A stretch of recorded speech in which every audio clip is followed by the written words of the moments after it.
Assalamualaikum warahmatullahi wabarakatuh. Bismillahirrahmanirrahim. Alhamdulillahilladzi khalaqana min nafsin wahidah wa khalaqa minha zawjaha wa bassa minhuma rijalan katsiran wa nisaa'a. Wa qulu salawati wa tamut taslimi ala sayyidina Muhammadin al-mab'uutsi rahmatan lil alamin rijalan wa nisaa'a wa ala alihi wa ashabihi wa azwajihi wa dzurriyyatihi ahli sidqi wal wafa' wa man tabi'ahum bi ihsani ila yaumil jazaa. Allahumma asbahna wa asbahal mulku lillah la ilaha illallah wahdahu la syarikalah la haula wa la quwwata illa billah. Bismillahirrahmanirrahim. Pagi ini memang kita akan membahas bagaimana sih memahami hadis yang sangat terkenal terkait dengan posisi kedudukan atau eksistensi perempuan yang sering disebut sebagai sumber fitnah. Jadi betul belaka sesungguhnya ya kita sudah banyak tadi para ibu-ibu, tadi kata Mbak Isnatin, para perempuan dan para ulama, para kiai yang mencoba mengcounter kesimpulan itu dengan istilah lain yang disebut dengan perempuan juga sumber berkah, perempuan juga sumber inspirasi, perempuan juga sumber hikmah. Akan tetapi kenyataan bahwa di masyarakat itu masih banyak yang menggunakan klausul itu untuk mendiskreditkan perempuan, untuk tadi meletakkan perempuan sebagai orang yang layak untuk digoda, layak untuk atau boleh untuk dikerangkeng, disalahkan, dilarang dengan alasan dia adalah sumber fitnah. Dan orang lalu merujuk kepada hadis. Dan ketika merujuk kepada hadis, lalu kemudian ada orang yang menyalahkan hadisnya, tuh kan hadis memang misoginis gitu. Di sisi yang lain ada yang merujuk kepada hadis untuk melakukan misoginismenya. Bahwa ya karena hadisnya bilang sumber fitnah ya sudah, memang perempuan harus di rumah, perempuan nggak boleh kemana-mana, perempuan ya ketika terjadi korban dia harus mawas diri gitu loh, jangan menyalahkan orang, memang dia pakaiannya, memang dia dan lain sebagainya. Ini kan kenyataan di masyarakat, ada dua pihak, yang satu menyalahkan hadis, yang satu menggunakan hadis untuk kerja-kerja, untuk kegiatan-kegiatan, untuk cara pandang, untuk perilaku yang justru semakin mendiskreditkan perempuan. Nah, inilah tantangan kita.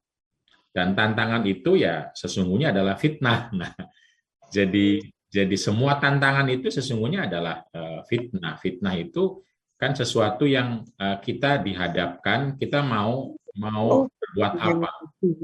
Jadi berkali-kali dalam setiap pengajian saya mengatakan bahwa visi besar Islam itu kan rahmatan lil alamin. Lalu misi besar Nabi Muhammad SAW adalah akhlakul karimah. Nah, dalam mengemban visi maupun misi ini kita akan menghadapi berbagai tantangan. Dan tantangan ini adalah fitnah. Fitnah itu suatu pesona, suatu keadaan yang kita harus berhadapannya seperti apa. Kita harus mengelolanya seperti apa. Apakah kita akan tambah semangat, jadi berkah berarti, jadi inspirasi berarti, atau sebaliknya kita malah pesimis, malah bingung, malah atau menggunakannya justru untuk mendiskreditkan orang lain. Maka fitnah itu akan menjadi nikmah, akan jadi keburukan, akan jadi azab, bahkan akan jadi dosa bahkan kita. Jadi persoalannya bukan di fitnahnya tapi di kitanya. Jadi kitalah sumber atau pusat dari sesuatu bagaimana kita mengelola hal tersebut. Karena kalau kita kembali kepada Quran maupun hadis, itu ya sesungguhnya agama itu kan mengantarkan kita untuk mengelola fitnah-fitnah itu. Jadi kalau kita baca hadis misalnya, ada ratusan hadis, itu hidup ini semuanya fitnah. Jadi kalau disimpulkan ya kira-kira, kita itu akan difitnah satu oleh diri kita sendiri, lalu oleh orang lain, lalu oleh harta benda, lalu oleh lingkungan, Bahkan oleh agama yang kita miliki itu fitnah juga. Kalau kita membaca secara komprehensif ya, Quran maupun hadis. Jadi mukjizat itu fitnah juga, Quran juga fitnah juga, Rasul juga fitnah juga, kan artinya tantangan. Jadi cuma yang problem itu lalu kok begitu banyak ayat, begitu banyak hadis, kok semua orang cuma ngomong perempuan sumber fitnah. Ini yang persoalan kan lalu di orangnya, bukan hadisnya. Artinya bukan hadis misoginisnya, tapi orangnya yang misoginis.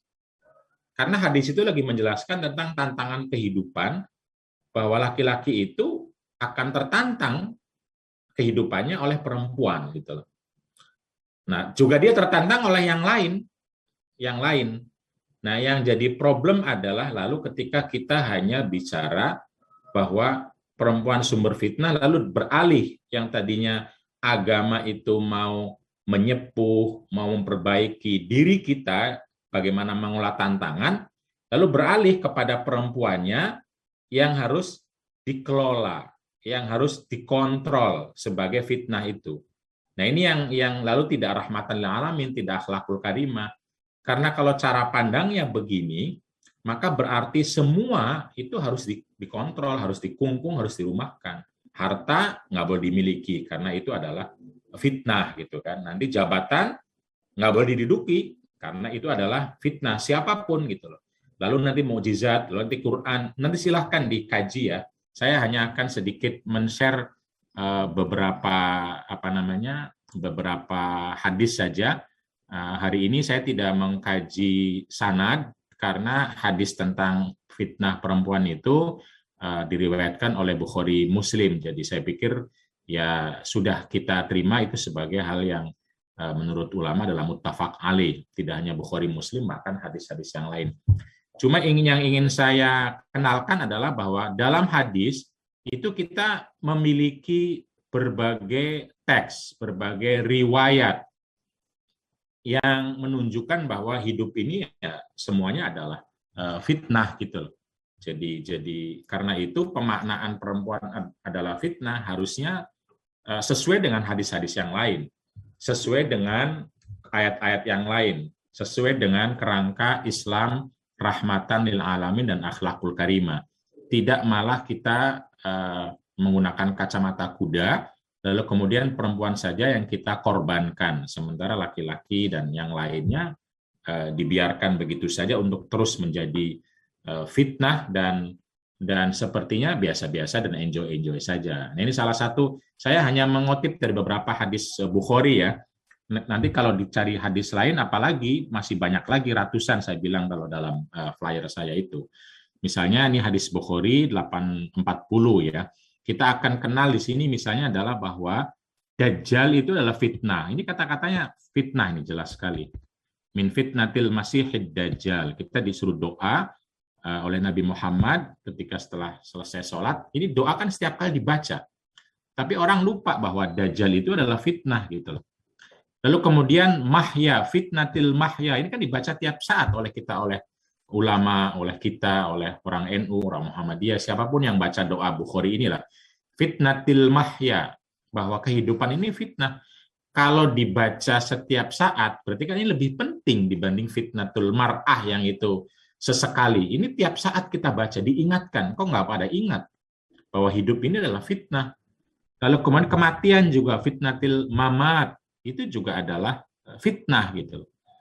Nah, apakah lalu cara pandang kita kepada fitnah kehidupan sama dengan cara pandang kita terhadap fitnah perempuan? Oh, karena perempuan jadi fitnah, ya udah perempuan nggak usah ikut kegiatan. Tadi kan dibilang begitu. Apakah lalu kita bilang, oh karena kehidupan adalah fitnah, maka kita nggak perlu hidup? Apakah karena ada kematian, maka kita tidak mau datang kepada kuburan, kepada orang yang wafat untuk takziah karena itu adalah fitnah? Apakah begitu? Kan tentu tidak gitu loh. Nah, yang kedua juga kita lihat bahwa fitnatid dunia, bahwa dunia semua isinya adalah fitnah juga. Kita diajarkan oleh Rasulullah untuk berdoa agar terhindar dari fitnah dunia. Ini terhindar. Kalau terhindar berarti gimana tuh? Apakah berarti dunianya kita buang semua? gimana itu apa memahaminya? Ini jelas-jelas doa yang setiap saat kita panjatkan. Nah, tambah lagi yang semua itu disebut fitnah, termasuk neraka di sini, termasuk ini kekayaan itu fitnah, fitnatil ghina. Tapi ternyata bukan hanya kaya yang fitnah itu, kefakiran juga fitnah. Ini.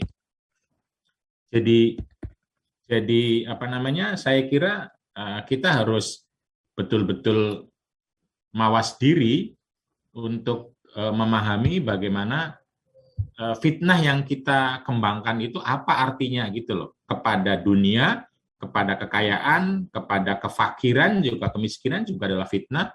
Kok ya berbeda dengan yang kita sebut perempuan sebagai fitnah gitu. Nah, ini juga disebutkan misalnya di sini yang fitnah itu ya mirip ya, kuburan adalah juga fitnah.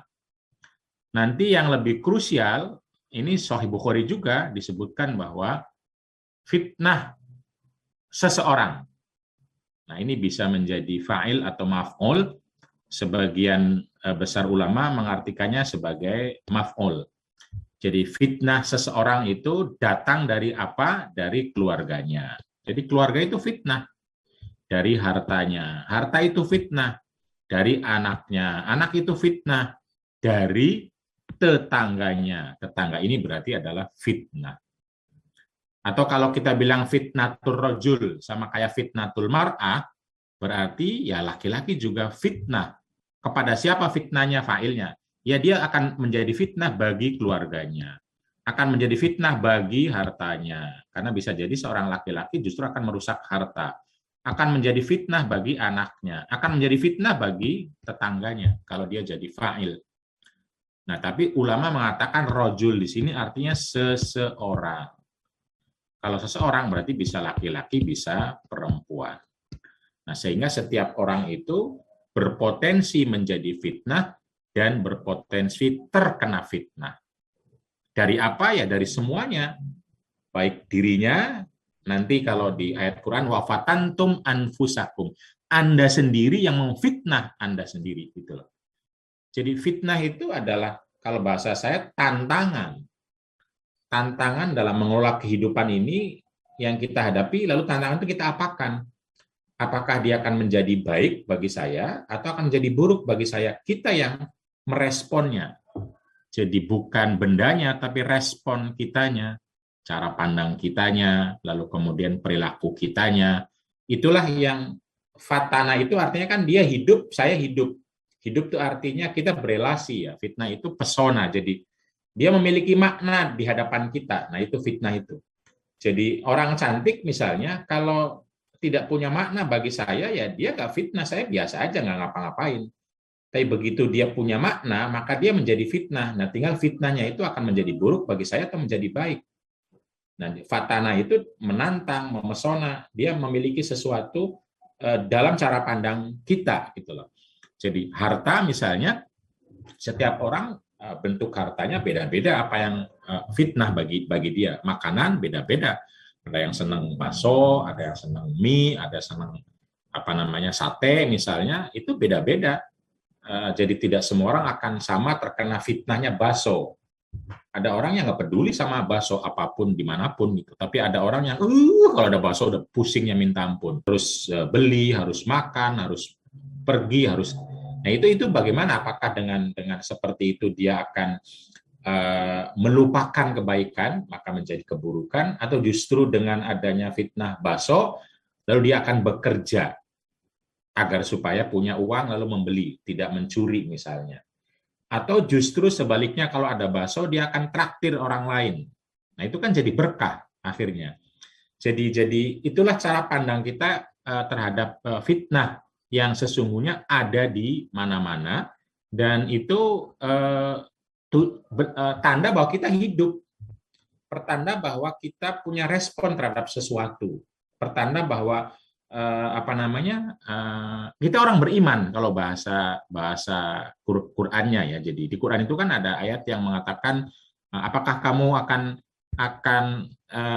akan begitu saja ketika sudah beriman nggak dikena fitnah gitu loh. Nah itu kan kalau orang beriman itu ya akan ada tantangan dalam hidup ini. Nah, di Quran juga ayatnya sampai 60-an itu loh tentang fitnah itu, tapi kok ya hanya ingat perempuan sebagai fitnah. Nah, saya hanya mengutip 4 saja, sebagian sudah disampaikan oleh Mbak Isnatin tadi ya, bahwa Quran itu kalau kita baca, itu sama seperti hadis, jadi sedang mengatakan bahwa kamu kalau beragama itu, bagaimana kamu bisa merespon sesuatu secara baik. Padahal sesuatu itu bisa jadi punya potensi baik dan buruk. Tapi kita harus selalu berpikir bagaimana potensi itu menjadi kebaikan dalam kehidupan kita. Gitu. Jadi itu yang disepuh oleh agama, itu yang diingatkan oleh agama. Jadi kita harus waspada dari potensi sesuatu sehingga kita gunakan potensi itu justru untuk kebaikan. Justru untuk keburukan. Nah, potensi-potensi seperti itu namanya fitnah gitu. Yang berpotensi, yang memesona, yang membuat kita punya perhatian, membuat kita menoleh itu fitnah. Lalu nolehnya itu kita berpikir baik atau berpikir buruk, itu responnya ada di kita, bukan di barang tersebut. Jadi At-Taghabun mengatakan innama amwalukum, harta-harta kamu, wahai laki-laki dan perempuan, harta kamu adalah fitnah gitu loh. Nah, ini kan jelas sekali. Harta adalah fitnah. Kumnya kamu sekalian, laki-laki dan perempuan. Jadi pertanyaannya, kalau harta fitnah, apakah berarti harta itu tidak boleh kita cari, tidak boleh kita miliki, kita buang semuanya, lalu kita tanpa harta sama sekali? Saya nggak tahu tanpa harta itu gimana, karena baju juga harta, apa berarti kita tidak pakai baju gitu. Itu gimana artinya? Nah, ini bisa nggak dipahami sama dengan perempuan yang lu fitnah? Maka apakah berarti semua dijauhkan, nggak boleh ada, salah semua gitu? Wa auladukum, dan anak-anak kamu juga fitnah. Yang kedua, ini At-Taghabun mengatakan innama utituhu ala ilmin bal hiya fitnah. Kepada siapa hiya itu? Kepada nikmah. Ini kenikmatan itu semuanya fitnah. Walakinna aktsarahum la ya'lamun, tapi sebagian besar kita tidak mengerti, tidak memahami, tidak bisa belajar dari kenikmatan-kenikmatan itu. Karena lalu kenikmatan sebagian besar di kita kan kalau sudah nikmat, lalu lupa sama Allah, lupa sama teman, dimakan sendiri gitu, lupa sama keluarga dan lain sebagainya. Nah, itu kenikmatan itu fitnah. Ketika lagi susah, kemana-mana berdoa, minta ke kiai, minta ke ulama, ziarah gitu, baca Qur'annya banyak. Begitu sudah hilang susahnya, lupa. Nah, itu fitnah katanya. Nah, ini juga yang sudah disebutkan oleh Mbak Isnatin bahwa satu sama lain di antara kita adalah fitnah. Wa ja'alna ba'dakum li ba'din fitnatan. Jadi kita ini ketika berelasi sama orang lain, satu sama lain itu akan menjadi fitnah, menjadi tantangan seperti yang saya bilang itu, menjadi potensi yang kita perhatikan. Lalu kemana perhatian kita itu, kitalah yang menentukan. Jadi di antara kita ini sudah ba'dakum li ba'din adalah fitnah. Gitu. Ayat berikutnya juga nih, saya kira ya semua kalau mau lebih dilihat lagi, ketik aja kata fitnatun pakai Maktabah Syamilah atau kata fatanna, itu akan ada puluhan ayat. Apalagi kalau kata bala, nanti kata yang lain yang mirip-mirip ya, sebagai ujian dan cobaan, akan lebih banyak lagi. Ini disebutkan nih bahwa bisyarri wal khairi fitnah, bahwa seluruh keburukan dan seluruh kebaikan adalah fitnah. Jadi hal yang baik maupun hal yang buruk itu kita ngeresponnya gimana gitu. Nah, respon kita terhadap sesuatu itulah yang ditentukan, yang menentukan, bukan kedudukan sesuatunya, fitnah atau bukan, karena semuanya fitnah. Semua fitnah itu artinya kita yang harus sadar, harus waspada, agar supaya fitnah itu tidak membuat kita menjadi buruk, tapi sebaliknya membuat kita menjadi baik. Ajaban li amril mukmin, kalau kata Rasulullah, orang beriman itu ya akan selalu menakjubkan perilakunya. Kalau ada fitnah keburukan, dia akan bersabar. Kalau ada fitnah kebaikan, dia akan bersyukur. In asobahu syarrun sobar, wa in asobahu khairun syakar. Nah, itu yang penting itu responnya, karena nggak mungkin kita menghilangkan keburukan hidup, nggak mungkin. Kesusahan misalnya, kekurangan misalnya, kegagalan misalnya, atau apapun, kesakitan, tidak mungkin. Karena itu yang penting adalah responnya. Begitupun tidak mungkin kita menghilangkan keburukan.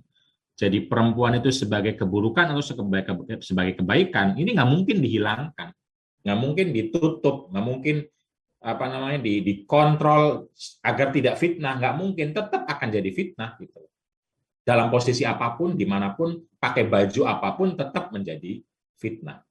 Nah, karena yang penting adalah respon kitanya. Nah, ini ayat lain. Wa kadzalika fatanna, kata Allah, kami telah jadikan Anda atas yang lain sebagai fitnah gitu.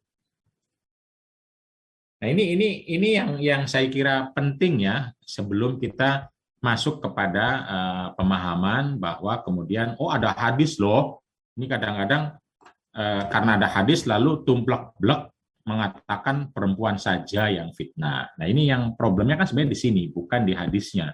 Tetapi di cara pandang kita, hanya karena satu hadis lalu kita mengatakan bahwa ini loh, perempuan itu kata Nabi adalah fitnah gitu. Ini, tapi yang dibilang harta fitnah lupa, yang dibilang keluarga fitnah lupa, dunia fitnah lupa, kaya fitnah lupa, miskin fitnah lupa, kamu juga fitnah kepada dirimu juga lupa. Yang ini ternyata diingat oleh kebanyakan orang, lalu dari sini lahirlah yang saya bilang tadi, perilaku cara pandang yang tidak rahmatan lil alamin, tidak akhlakul karimah, karena matanya hanya ke fitnah perempuan saja, lalu perempuanlah yang disalahkan, mau cantik mau buruk, cantik salah, tidak cantik juga salah, dandan salah, tidak dandan juga salah, karena dianggap fitnah semua. Nah, ini cara pandang inilah, mulai dari cara pandang sampai perilaku, sampai tindakan, sampai kebijakan-kebijakan yang kebijakan atau yang awalnya adalah ya perempuannya sih gitu. Nah, begitu perempuannya sih itu berangkat dari sini. Jadi Mbak Isnatin, ketika sudah banyak orang yang mengatakan perempuan kan berkah, itu keren. Tetapi masih banyak orang yang mengatakan, bisa jadi mereka juga mengatakan perempuan berkah, sehari-harinya masih mengatakan, tuh perempuan memang begitu, tuh perempuan memang salah, tuh perempuan suka ghibah katanya kan. Nah, kalau perempuan yang ngomong tentang orang lain ghibah, kalau laki-laki yang ngobrol tentang orang lain itu diskusi. Nah, ini gimana gitu loh, sama-sama ngomongin orang lainnya, di kedai kopi itu laki-laki terbahak-bahak cerita tentang orang lain, nggak jarang orang bilang ini ghibah, ini diskusi gitu loh. Minimal adalah ngobrol, atau tapi begitu perempuan ghibah terus gitu loh. Nah ini yang menurut saya, karena asumsinya perempuan itu ya salah terus gitu loh, salah terus. Akhirnya cara pandang kita, perilaku kita, kebijakan kita akan menempatkan perempuan sebagai culprit ya, sebagai sumber masalah, sumber gitu. Nah, ini yang harus kita luruskan bersama, kembali lagi kepada otoritas hadis dan Quran, bahwa kita semua adalah punya potensi fitnah, laki-laki maupun perempuan. Nah, Nabi berbicara ini, itu kan berbicaranya kepada laki-laki gitu loh. Dia lagi bicara kepada laki-laki agar laki-laki waspada, responnya agar positif terhadap fitnah perempuan. Jadi bukan lagi menetapkan hanya perempuan yang fitnah, bukan.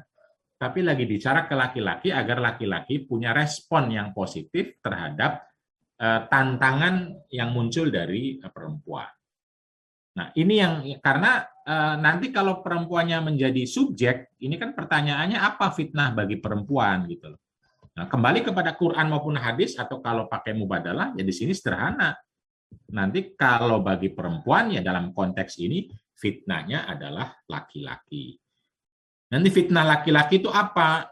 Nabi tidak bicara soal seksualitas. Orang kan memahami seksualitas tubuh perempuan misalnya.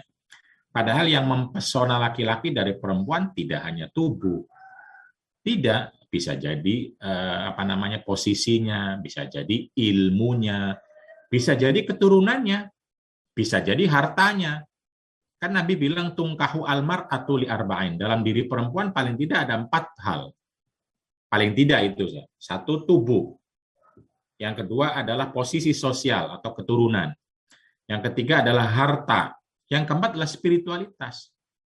Nah, semua 4-4-nya ini fitnah bagi laki-laki. Nah, pertanyaannya kalau subjeknya adalah perempuan, kira-kira perempuan terfitnah, terpesona apa oleh laki-laki? Laki-laki juga fitnah. Nah, ini mubadalahnya ya. Laki-laki juga fitnah bagi perempuan.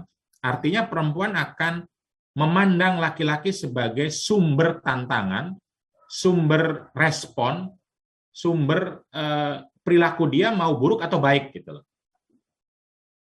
Itu fitnah juga laki-laki itu. Bisa fitnah karena tubuhnya, bisa karena hartanya. Kan banyak perempuan yang tergila-gila sama tubuh laki-laki. Artis Korea itu semuanya pada kalah lah, kita semua nih. Karena kalau sudah artis Korea minggir semua, tukang fakir semua minggir.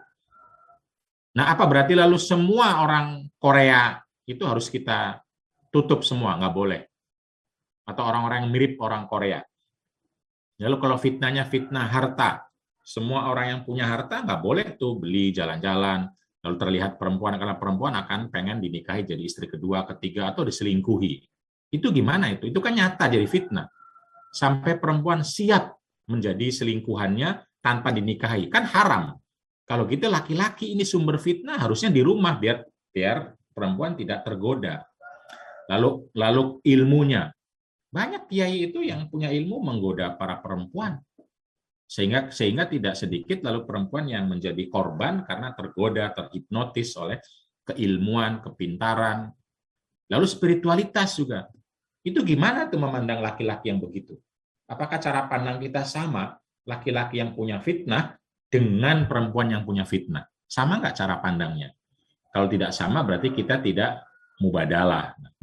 Nah, gitu kira-kira secara umum. Sebelum diskusi ya sedikit saya tutup saja bahwa dalam cara pandang mubadalah itu kita laki-laki dan perempuan adalah sama-sama orang yang bermartabat, yang jadi hamba Allah dan juga punya misi khalifah fil ard.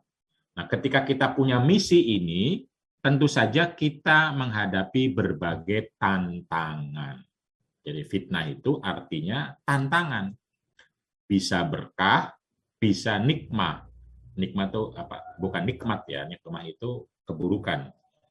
Jadi bisa maslahah, bisa mafsadah. Nah, seseorang ini dalam hidup ini, kata Al-Quran, kata hadis, Anda akan menghadapi tantangan ketika Anda pengen menjadi orang yang terbaik, orang yang bermanfaat, orang yang maslahah. Tantangan yang pertama dari keluarga sendiri. Ya, pasti dong ada tantangan gitu. Tantangan berikutnya dari harta sendiri. Tantangan berikutnya dari tetangga sendiri. Bahkan tantangannya itu dari diri sendiri. Kemalasan kita, cara pandang kita, apalagi ya cara memandang kita sendiri yang mudah menyalahkan diri sendiri itu kan berarti dirinya yang menjadi sumber tantangannya. Lalu semua orang lain gitu juga tantangan. Juga semua kenikmatan hidup adalah tantangan, keburukan hidup juga tantangan, bahkan seluruh kehidupan di dunia ini adalah tantangan.